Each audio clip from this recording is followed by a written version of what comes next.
Good morning बच्चों। I hope कि आप लोग अच्छे होंगे और अब बहुत अच्छे से आप लोग पढ़ाई स्टार्ट कर दिए होंगे और चैनल को कंटिन्यू स्टडी कर रहे होंगे, देख रहे होंगे।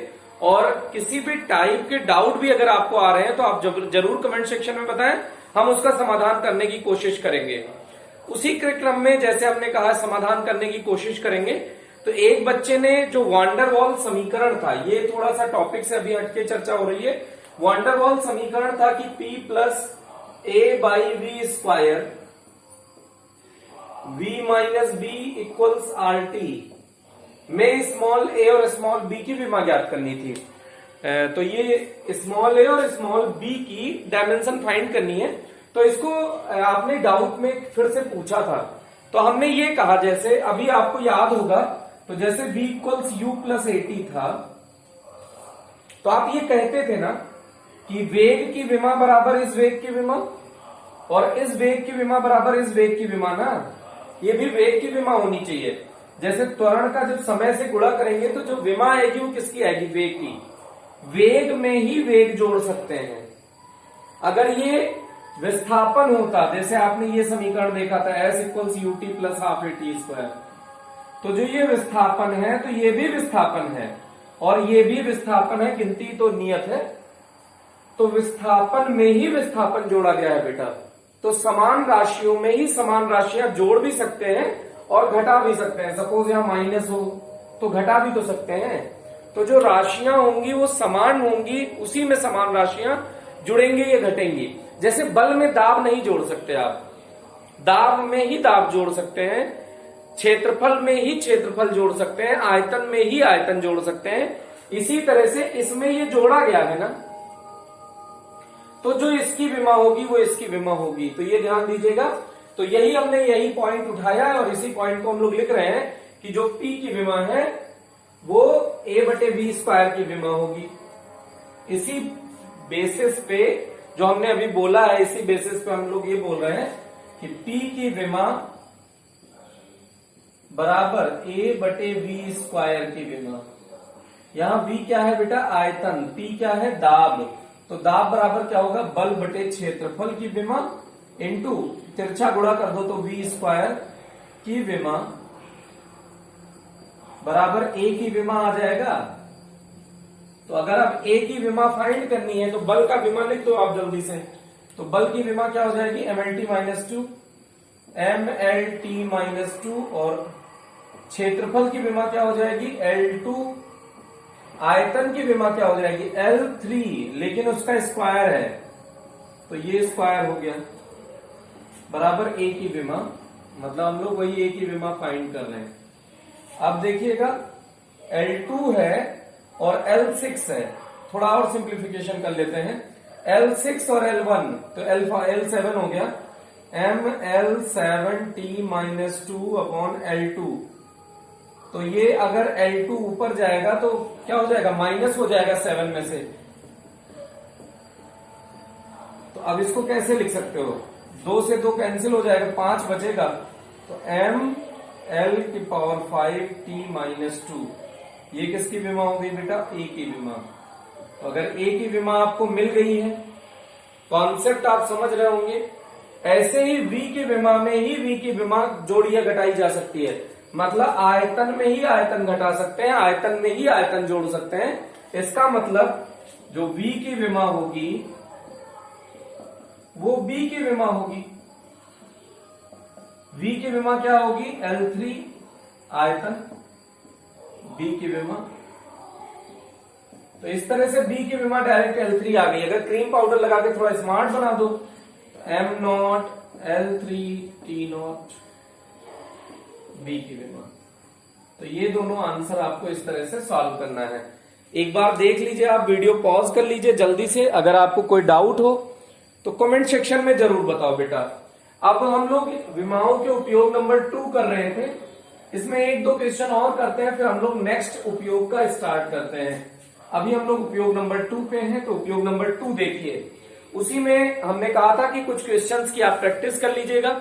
अगर आपने कुछ क्वेश्चंस की प्रैक्टिस करी होगी तो अब जो हम लोग क्वेश्चन कराने जा रहे हैं उसमें आपको बहुत इजी लगेगा। तो एक क्वेश्चन आप ट्राई करिए। क्वेश्चन हम बोल रहे हैं थोड़ा सा हम इंफॉर्मेशन एक लाइन का लिख भी देंगे, बाकी आपको ट्राई करना है।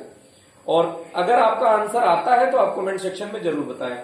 तो स्टोक्स ने ज्ञात किया, स्टोक्स वैज्ञानिक थे, उन्होंने ज्ञात किया कि यदि किसी पदार्थ को की एक छोटी सी गेंद को श्यान माध्यम में गिरने दिया जाए, श्यान माने अभी आप आगे पढ़ेंगे कि जिसमें वस्तुओं को चलना मुश्किल होता है, जैसे गाढ़ापन जिसमें होता है, जैसे शहद, तो उसको क्या कहेंगे, श्यान।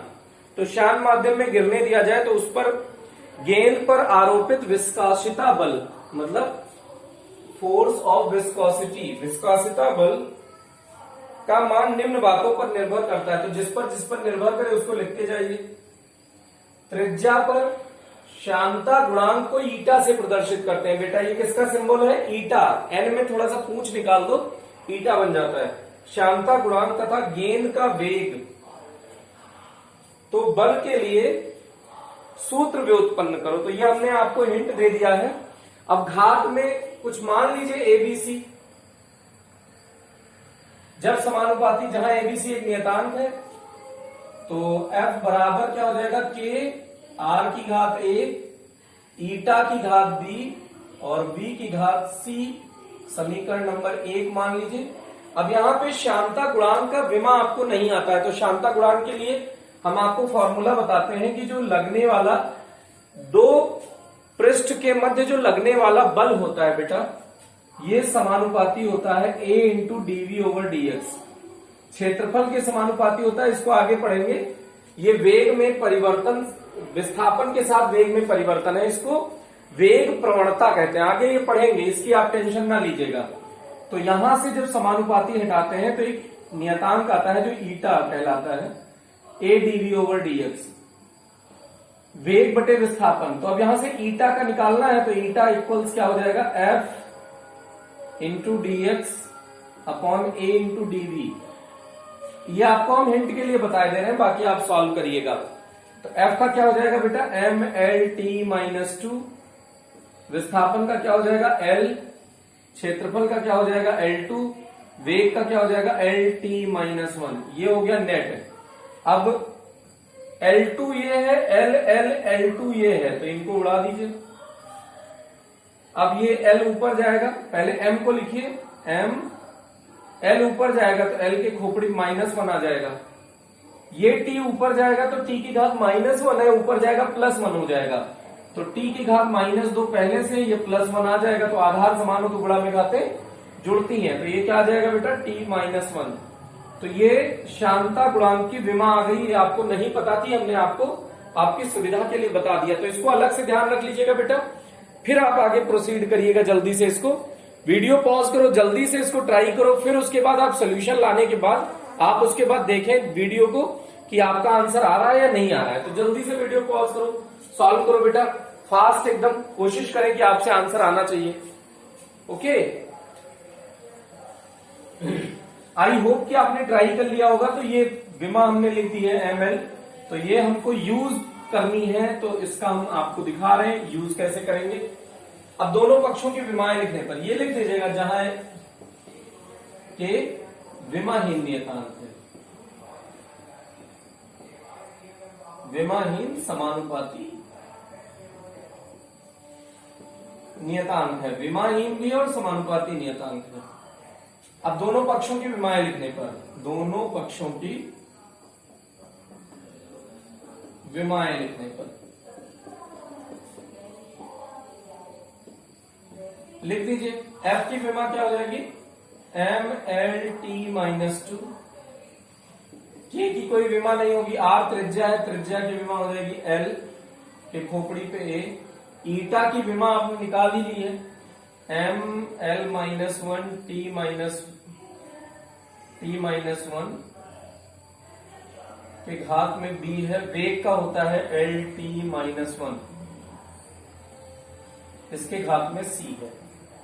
अब आपके लिए ईटा की यहां जरूरत नहीं है, आपने उसको लिख दिया है, तो हम इसको इरेज कर देते हैं। ये हो गया बेटा। अब उसके बाद घातों को एकत्रित कर लीजिए। पहले सबसे M ढूंढिए, M की खोपड़ी पे यहां क्या लिखा हुआ है, B, फिर और कहीं नहीं है। फिर L ढूंढिए, L की खोपड़ी पे A है, L की खोपड़ी पे -B है और L की खोपड़ी पे C है, तो ये हो गया। फिर T ढूंढ लीजिए, T की खोपड़ी पे -B है और T की खोपड़ी पे -C है। इसमें अगर कोई डाउट हो तो बताइए। अगर आधार समान हो तो गुणा में घाते जोड़ दिए बेटा, जहां जहां एक जैसे आधार को उनके घातों को जोड़ दिया है। M1 L1 T-2, इनके खोपड़ी में कुछ नहीं लिखा हो तो 1 1 मान सकते हैं ना। तो B की वैल्यू क्या हो गई बेटा, डायरेक्ट 1। समीकरण नंबर 2 हो गया। घातों की तुलना, ये क्या कर रहे हैं बेटा, घातों की तुलना।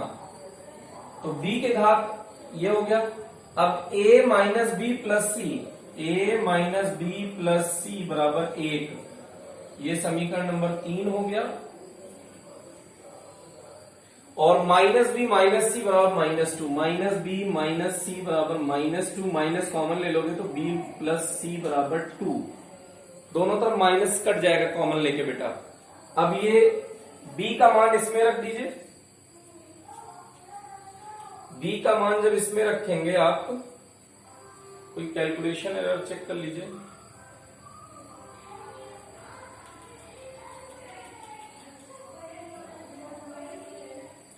b का मान उठाइए, इसमें रख दीजिए। b का मान समीकरण ये कौन सा है, 4। b का मान समीकरण 4 में रखने पर, 4 में रखो b का मान 1 प्लस c बराबर 2, तो c बराबर क्या हो जाएगा 1। अब b और c का मान समीकरण 3 में रख दो। b व c का मान समीकरण 3 में रखने पर, अगर 3 में रखो b का a minus B, a minus b का मान कितना है बेटा, b का मान आपको मिला है 1, तो ये हो गया 1 प्लस c प्लस 1 बराबर में कितना है 1, तो ये प्लस माइनस 1 हो गया 0, तो a इक्वल्स भी आ गया 1। अब a b c का मान समीकरण 1 में रखने पर, a b c का मान समीकरण 1 में रखने पर रख दीजिए जल्दी से। तो ये क्या हो जाएगा, f equals k r eta v। a b c तीनों मान 1 1 है क्या, तो 1 1 1 लिख देंगे, कोई फर्क नहीं पड़ेगा, वैसे ही रहने दीजिए। अब 1 मिनट, इसका हम लोग फॉर्मूला जानते हैं, आगे आपको भी याद हो जाएगा। f equals 6 pi eta R V. f equals क्या होता है बेटा, 6 पाई ईटा आर वी। तो ऐसे लिख सकते हैं कि प्रयोगों के आधार पर के जो नियतांक है उसकी वैल्यू कितनी होगी, 6 पाई। अब अतः f इक्वल्स क्या हो जाएगा बेटा, 6 पाई ईटा आर वी। तो ये समीकरण हो जाएगा विस्कोसिता बल का, फोर्स ऑफ विस्कोसिटी का ये फॉर्मूला होता है बेटा। तो ये आपको यहां तक आपने सॉल्व कर देना है, बस आपको पूरे मार्क्स मिलेंगे। धीरे धीरे आप वो सब फॉर्मूला आपको याद हो जाएगा। तो कंटिन्यू करते हैं, इसको हम इरेज करते हैं, फिर एक क्वेश्चन आपको देते हैं, आप उसको ट्राई करिए, फिर हम लोग आगे प्रोसीड करते हैं।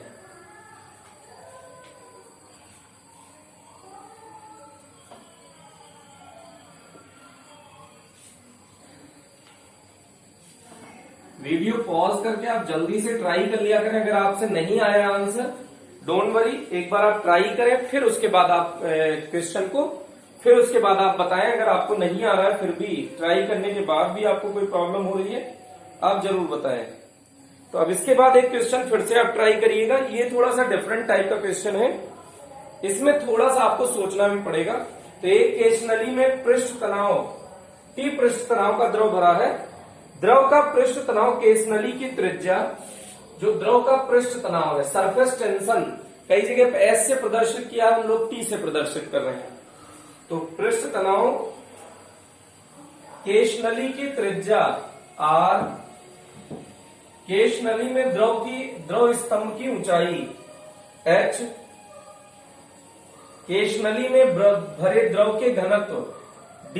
ये D क्या है बेटा, घनत्व, लिख लेना, नहीं भूल जाओगे, घनत्व। रो से भी कई बार प्रदर्शित किया जाता है और कई जगह पे D से।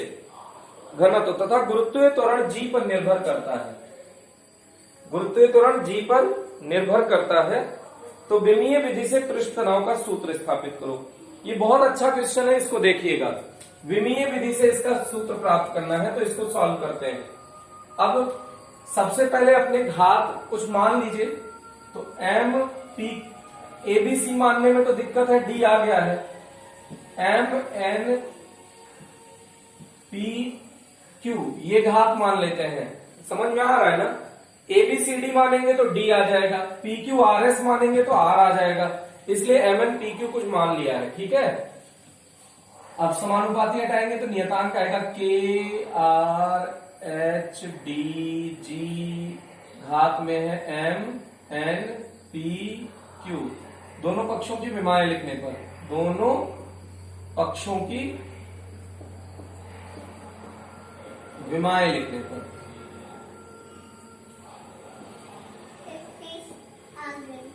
तो पृष्ठ तनाव का फॉर्मूला होता है बेटा बल बटे लंबाई। पृष्ठ तनाव का फॉर्मूला क्या होता है? बल बटे लंबाई।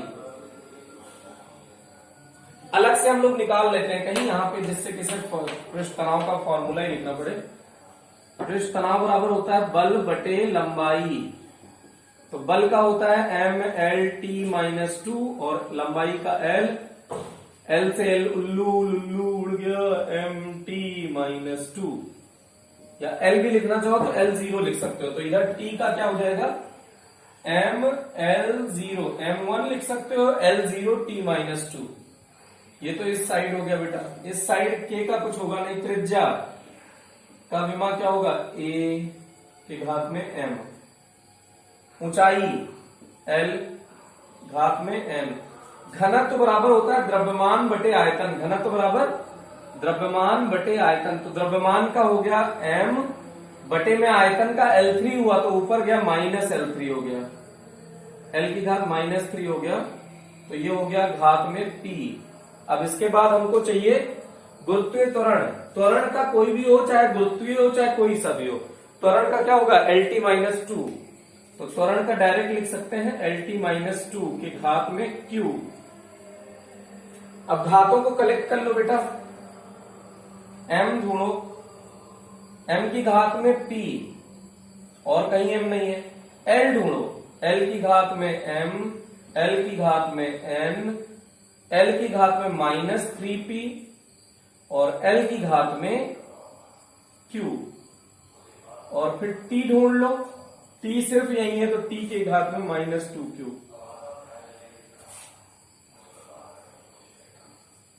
अब इधर भी विमा लिख दीजिए m1l0t माइनस 2। घातों की तुलना करने पर, घातों की तुलना, तो p बराबर 1 आ गया सीधे सीधे, m plus n minus 3p plus q बराबर 0। ये समीकरण 2 हो गया, समीकरण 3 हो गया। और माइनस 2q बराबर minus 2, minus 2q equals minus 2, तो q इक्वल्स 1 आ जाएगा। अगर p और q का मान समीकरण 1-3 में रखते हैं, p व q का मान समीकरण 3 में रखने पर, तो ये समीकरण 3 में रख दो तो m प्लस n तो आ ही गया बेटा। p के प्लेस पे 1 रखना है तो माइनस 3 इंटू 1। q के प्लेस पे आपको रखना है 1, तो प्लस 1 इक्वल्स 0। तो क्या आ गया? m plus n minus 3 plus 1, तो माइनस 2 बराबर के उधर जाएगा प्लस 2। अब क्या होगा? खेल खत्म, पैसा हजम भैया। m प्लस n आ गया। अब कोई समीकरण ही नहीं है कि हम इसको सॉल्व कर सके आगे। तो अब यहां से थोड़ा सा अकल लगानी पड़ेगी बेटा, कि जो ये त्रिज्या है और ऊंचाई है, इन दोनों की विमा L होती है ना। तो अगर दोनों की घात बराबर होंगी, अगर दोनों राशियां समान है, मतलब दोनों की विमाएं समान है, तो दोनों राशियों के मान भी क्या होंगे? समान होंगे, उनके घात भी समान होंगे। तो यहां से हम कह सकते हैं कि राशियों की घात समान राशियों की घात समान होगी, समान राशियों की घात, ये अलग से स्पेशल ध्यान देना है बेटा, समान होगी। तो आप यहां से क्या लिख सकते हो कि m की विमा बराबर n की विमा बराबर कुछ x मान लो, तो बराबर कुछ मान लो x बराबर, तो ये हमने माना है। तो x प्लस एक्स बराबर 2, तो x प्लस एक्स बराबर 2, तो 2x बराबर 2, तो x बराबर 1। तो m का मान अतः m बराबर 1 व n बराबर 1। m और n भी कितना कितना आ गया बेटा, 1 1। अब जो m n p q जितना हमने प्राप्त किया है पूरा मान समीकरण 1 में रख दीजिए। m n p q का मान समीकरण 1 में रखने पर, तो समीकरण 1 देख लीजिए क्या है बेटा, t इक्वल्स के आर एच डी जी, पहले इसको एज इट इज लिख दीजिए। अब घात लिखना शुरू करो बेटा। p का मान कितना है, पहले m का सोचो, m फिर n, m n का 1 1 आया है, तो यहां 1 यहां 1। d का कितना आया है देखो, d का आपका आंसर आया है वो सॉरी p कितना आया है, p का भी 1 आया है बेटा। और q का देखो कितना आया है, तो q का भी 1 आया है, तो सारी घात 1 आ गई है। तो t इक्वल्स क्या हो गया, के आर एच डी जी। अब प्रयोगों के आधार पर यह आपको ध्यान नहीं रखना है, आपका यह आंसर आ चुका है, लेकिन अब हम लोगों को पता है कि इसका फॉर्मूला क्या होगा, तो हम लोग यहाँ एक लाइन और यूज कर लेते हैं जिससे कि आपको भविष्य में ये फॉर्मूला याद रहे। तो प्रयोगों के आधार पर, ये फालतू सी लाइन है, ये फालतू सा स्टेप है, लेकिन आपको यूज करना है। अगर आप नहीं भी करते मार्क्स पूरे मिलेंगे, लेकिन आगे आपको फॉर्मूला याद करने में सहूलियत होगी। तो प्रयोगों के आधार पर k इक्वल्स कितना होता है बेटा, हाफ। तो t इक्वल्स अब क्या हो जाएगा, R H D G by 2। This is the final answer. Okay, तो इसको एक बार वीडियो पॉज करके आप जल्दी से नोट करें, फिर आप कमेंट सेक्शन में बताएं कि आपको किसी भी टाइप की कोई प्रॉब्लम हो तो आप जरूर हमसे डिस्कशन करें। और अब इसमें तीसरे टाइप का हम लोगों को पढ़ना है कि एक पद्धति से दूसरे पद्धति में बदलना। तो इसका डिस्कशन नेक्स्ट टर्न पे, तब तक के लिए हंसते रहिए, मुस्कुराते रहिए, खूब ढेर सारी पढ़ाई करते रहिए।